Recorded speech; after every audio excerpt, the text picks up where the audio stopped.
Thank you. Chairman Fox, Ranking Member Devlin, and distinguished members of the GAE Committee, I want to thank you for giving me this opportunity to be in front of you today and talk about our election process. Campaign finance, as we all know, is a vital issue. It is important that these campaign laws that we have, campaign law contributions that we have, are clear and transparent. The intent, the goal of the campaign laws, the CEP funding, is definitely very laudable, so that it levels the playing field and people for all walks of life, regardless of their financial wealth, regardless of the capacity, can participate, which is what we need to do. So I'm very thankful for what we have, but I've also realized that there are some loopholes, and what these two bills that I'm strongly supportive of attempts to close some of the loopholes we currently have. And I would urge the committee to look at these two proposals in front of us. House Bill 5951, an act concerning political committees, and House Bill 6418, which looks at the first 5 programs and political contributions. In House Bill 6418, my request to the committee is to look at the first 5+ program as state contractors. We know state contractors cannot contribute, their families cannot contribute to the program, and I would request that we extend that to those who also participate in the first 5+ program. And in House Bill 5951, we are looking at prohibiting any legislator from serving as a chairperson, treasurer, or other officer of a PAC, or from establishing or controlling any PAC who also participate in these programs. So I would request the committee to look at these 2 bills.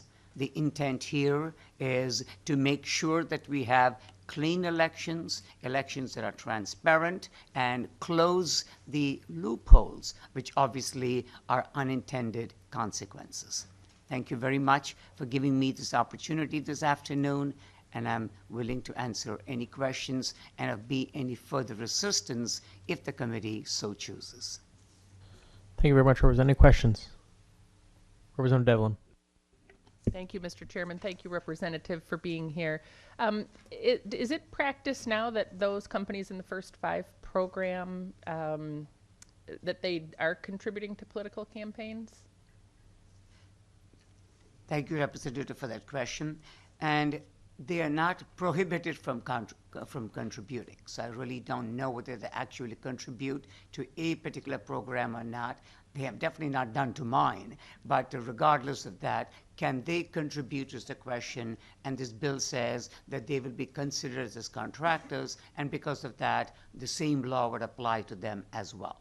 On the basis that they're benefiting from the state of Connecticut, therefore they should not be contributing to political campaigns. Yeah, exactly. Okay. I mean, they have received money from us as a state since they are the first 5+ programs, and therefore, in return, would we be expecting them to be contributing to some individual's political campaign, and would they be in a quid pro quo there? That is the concern, and that is why, just like state contractors, the same law should apply to them as well. Sure. Okay, thank you. And regarding House Bill 5951, Representative Perillo testified on this bill earlier, and I had asked him the same question. He gave, which is, can you give us an example of a PAC where they have contributed in the manner, that it has been described here? And he gave an example of Middlesex County, but is there any other example that you can cite that would make this justify this bill?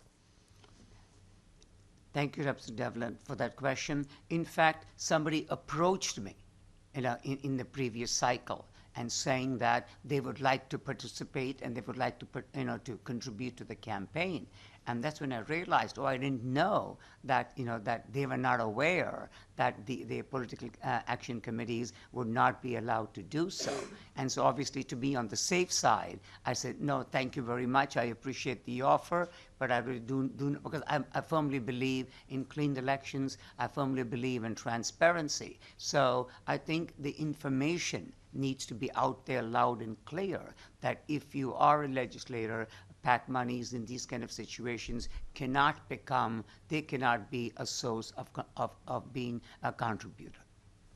Thank you. Any further questions? So I have one quick question, if I may, Representative. In terms of Bill 6418, we're limiting the abilities of individuals involved in the First Five program. Would this be limited to CEOs, or would this be CEOs and executive assistants and custodians and everything else, individuals involved in the company? Thank you, Mr. Chairman, for that question. I think what applies to the contractors, I think would be the same thing there that would apply here as well. So I'm trying to mirror the two things to be identical. So if, for example, in a contractor, if it is a subcontractor, obviously the rules are a little different compared to what the contractor is, A. If somebody is an owner, as opposed to being an employee and is not a 5% owner in that particular organization, then the rules are different. So what applies to the contractors, the same rules I would suggest would apply here as well. Thank you very much. Any further questions? Thank you for your time. Thank you for giving me this opportunity.